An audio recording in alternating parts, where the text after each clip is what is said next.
Polis giat mengesan dua wanita dipercayai hilang selepas tidak pulang ke rumah sejak Selasa.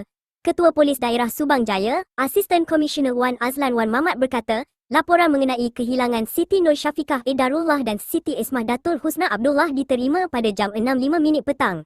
Kedua-dua mereka kali terakhir dilihat di sebuah rumah di Lot 106, Jalan Tempinis, Kampung Tengah, Puchong pada 1 Disember.